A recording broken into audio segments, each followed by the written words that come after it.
Hello दोस्तों, कैसे आप लोग। आई होप कि आप लोग अच्छे और मजे में होंगे। लोग पढ़ने वाले हैं क्लास 9th के बायोलॉजी एक्टिव, जिसका नाम है दी फंडामेंटल यूनिट ऑफ लाइफ। यानी कि हम लोग सेल के बारे में पढ़ रहे थे, जिसमें कि हम लोगों ने जो सेल के कंपोनेंट यानी कि सेल के अंदर का जितना भी पार्ट था उसको हम लोग पढ़ रहे थे, जिसमें कि हम लोगों ने प्लाज्मा मेम्ब्रेन के बारे में हम लोगों ने पढ़ लिया था, जिसमें कि हम लोगों ने इसके बारे में जान लिया था कि ये सिलेक्टिवली परमेएबल मेम्ब्रेन होता है, ये अलाउ करता है किसी भी चीज़ को।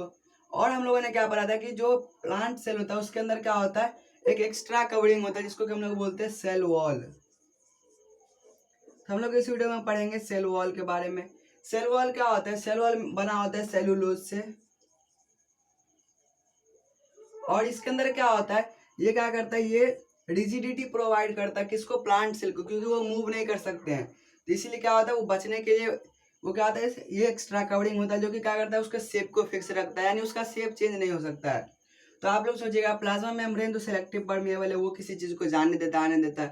तो फिर ये सेल वॉल को क्रॉस कैसे करता होगा, प्लांट सेल वॉल को क्रॉस कैसे करता है, वो क्या करता है, इसके अंदर क्या होते हैं, पोर्स होते हैं। जैसे कि अगर ये बाल लेते हैं हम लोग का सेल वॉल है और इसके अंदर सेल लेते हैं, यहाँ पर क्या होगा, यहाँ पर पोर्स होंगे इसके अंदर, जिससे क्या होता है, जो भी कोई भी मटेरियल होता है वो अंदर बाहर होता जाता है। इससे यानी कि यहाँ पर क्या होते हैं, पोर्स होते हैं, उस पोर्स से क्या होता है, सब्सटेंस का एक्सचेंज होता है। तो ये क्या करता है, सिर्फ रिजिडिटी प्रोवाइड करता है, ये बैक्टीरिया से बचाता है, ये अलग अलग जो भी डिजीज से बचाता है। तो ये क्या था, एक्स्ट्रा कवरिंग था, क्योंकि प्लांट मूव नहीं कर सकते हैं। इसका एक टर्म आता है प्लाज्मोलाइसिस। हमारे पास क्या होता है, 3 तरीके का सॉल्यूशन होता है। पहला होता है हाइपरटोनिक हाइपरटोनिक उसके बाद क्या होता है, आइसोटोनिक और हाइपोटोनिक।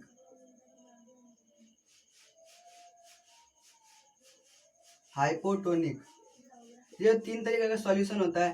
पहला है हाइपरटोनिक, यानी कि यहाँ पर क्या होता है, जैसे कि मान लेते हैं हमारे पास एक एग्जांपल के लिए एक बीकर लेते हैं, उसके अंदर हम क्या करेंगे, सेल को डाल देंगे। तो यहाँ पर क्या होगा, अगर बाहर में क्या है, पानी, यानी कि बाहर में मान लेते इसके अंदर क्या है, इस बीकर के अंदर वाटर है। तो बाहर में मान लेते अगर पानी कम है और अंदर में पानी का क्वांटिटी ज्यादा, यानी कंसेंट्रेशन सेल के अंदर ज्यादा है और बाहर में कम है, तो वहां पर क्या होगा, हायर से लोअर, यानी कि क्या होगा, सेल से क्या होगा, बाहर जाएगा पानी। और जब सेल से बाहर जाएगा पानी तो क्या होगा, सेल छोटा हो जाएगा। जैसे कि बलून के से बाहर अगर हवा जाएगा तो यहाँ पर क्या आ जाएगा, बलून छोटा आ जाएगा। वैसे यहाँ पर क्या आ जाएगा, सेल क्या आ जाएगा, श्रिंक हो जाएगा, यानी कि छोटा हो जाएगा। आइसोटोनिक मतलब क्या होता है, यहाँ पर क्या होगा, जितना अंदर है, यानी जितना कंसंट्रेशन सेल के अंदर उतना ही क्या है, बाहर भी है, यानी कि यहाँ पर नो चेंज, यानी कि बिल्कुल भी चेंज नहीं होगा, जैसा सेल था वैसा ही रहेगा। और हाइपोटोनिक मतलब क्या होता है, जहाँ पर क्या होगा, बाहर में ज्यादा होगा और अंदर में कम होगा। जैसे कि हम लोग एक बीकर में क्या करेंगे, बहुत सारा पानी भर देंगे और उसमें हम लोग क्या करेंगे, एक ऐसा सेल को डाल देंगे जिसके अंदर कम पानी है, यानी कम कंसंट्रेशन है। तो यहाँ पर क्या होगा, बाहर का जो जितना भी वाटर रहेगा, जैसे कि हम लोग क्या करते हैं, ग्राम यानी कि चने को अगर हम लोग पानी में डाल देते हैं तो क्या होता है, चना के अंदर पानी चला जाता है। उसी तरह क्या होगा, क्योंकि चना के अंदर क्या रहता है, कंसंट्रेशन कम रहता है, बाहर ज्यादा रहता है, उसी तरह से सेल के अंदर क्या होगा, पानी चला जाएगा और उसके वजह से क्या होगा, यहाँ पर वो क्या हो जाएगा, स्वेल अप हो जाएगा, क्या हो जाएगा, स्वेल हो जाएगा, यानी फूल जाएगा। तो जब वो फूल जाएगा तो यानी कि वो क्या हो जाएगा, हाइपोटोनिक सोल्यूशन में ऐसा होता है, स्वेल हो जाता है। आइसोटोनिक में नो चेंज होता है और हाइपोटोनिक में श्रिंक हो जाता है। तो प्लाज्मोलाइसिस एक टर्म होता है जिसको कि हम लोग, जो कि क्या है, सेल वॉल से रिलेटेड है और इसको हम लोग डिटेल में समझते हैं। तो हम लोगों ने देखा गया कि जो सेल, जैसे मान लेते हमारे पास क्या है, ये एक प्लांट सेल है, इसके अंदर क्या है, ये साइटोप्लाज्म या फिर बोले तो प्रोटोप्लाज्म है।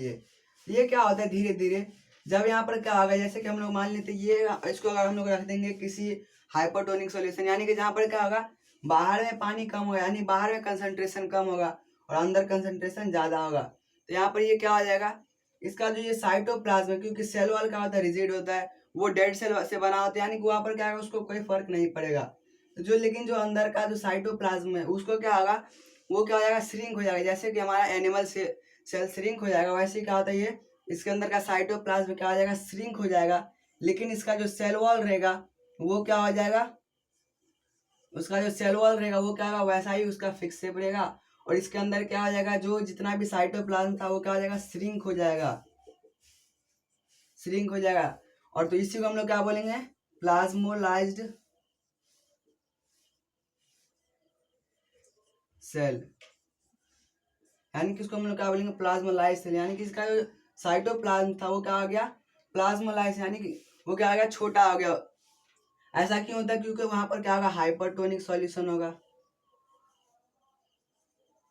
हाइपरटोनिक सॉल्यूशन होगा। तो यहाँ पर क्या आ जाएगा, ये वाटर क्या हो जाएगा, इससे बाहर आ जाएगा। और जब यहाँ पर वाटर बाहर आ जाएगा तो ये क्या हो जाएगा, श्रिंक, यानी कि छोटा हो जाएगा।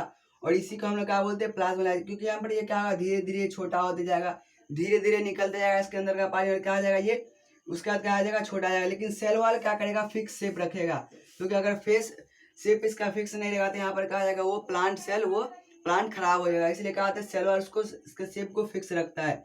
लेकिन यहाँ पर क्या होगा, इसका जो साइटोप्लाज्म हो जाएगा ये क्या आ जाएगा, छोटा आ जाएगा। इसीलिए इसको क्या बोलते हैं, प्लाज्मोलाइज्ड सेल, यानी कि जो प्लाज्मोलाइसिस के द्वारा क्या होगा, जिसके अंदर प्लाज्मोलाइसिस हुआ रहेगा उसको हम लोग क्या बोलेंगे, प्लाज्मोलाइज्ड सेल, यानी कि इसके अंदर क्या हुआ है, प्लाज्मोलाइसिस हुआ है। और प्लाज्मोलाइसिस क्या बोलते हैं, shrinkage of the cytoplasm in hypertonic solution, इसी को हम लोग क्या बोलते हैं, प्लाज्मोलाइसिस बोलते हैं। और इसी को हम लोग, यानी कि और जो सेल लास्ट में प्लाज्मोलाइसिस के बाद जो सेल बनेगा उसको क्या बोलेंगे, प्लाज्मोलाइज्ड सेल। तो यही क्या था हम लोग का, प्लाज्मोलाइसिस टर्म था। और हम लोग का सेल वॉल था, जो कि क्या होता है, प्लांट सेल के अंदर होता है, जो कि बहुत ज़्यादा मदद करता है प्लांट को क्या करने में, अलाइव रहने, यानी कि उसको जिंदा रहने में क्या करता है, बहुत ज़्यादा मदद करता है। क्योंकि अगर उसका शेप को फिक्स नहीं रखेगा तो क्या हो जाएगा, वो प्लांट खराब हो जाएगा, वो प्लांट डेड हो जाएगा, यानी मर जाएगा वो।